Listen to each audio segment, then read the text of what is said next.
ভূমিকম্প হয় তিনটা কারণে। এক, মানুষ যখন নেশাদার দ্রব্য পান করবে তখন। দুই, মেয়েরা যখন নাচবে তখন। তিন, যখন বাদ্যযন্ত্র প্রকাশ পাবে তখন। নেবার ভূমিকম্প হবে, সন্ধ্যায় ছিল মানুষ, সকালে হবে শোর বানর। কেন? মানুষ যখন নেশাদার দ্রব্য পান করবে তখন।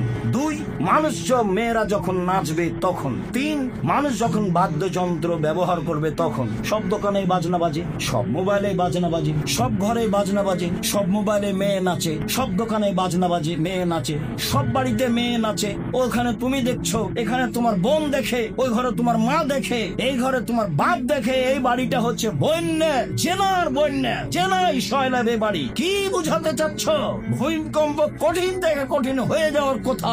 মোহাম্মদ সাল্লাল্লাহু আলাইহি সাল্লামের দুয়ার কিছু প্রতিক্রিয়া আছে, তাই একবারে মানুষ ধ্বংস হচ্ছে না, ধ্বংস হওয়াই স্বাভাবিক। আমি বলিনি, মোহাম্মদ সাল্লাল্লাহু আলাইহি সাল্লাম বলেছেন। পৃথিবীর মানুষ শুনে রেখো, তিনটা পাপের কারণে মানুষ ভূমিকম্প হবে, তিনটা পাপের কারণে মানুষের উপরে গজব নাজিল হবে, তিনটা পাপের কারণে মানুষ সন্ধ্যায় থাকবে মানুষ, সকালে হবে শোর বানর। এই তিনটা পাপ, যে তিনটা পাপ উল্লেখ করলাম, সাবধান।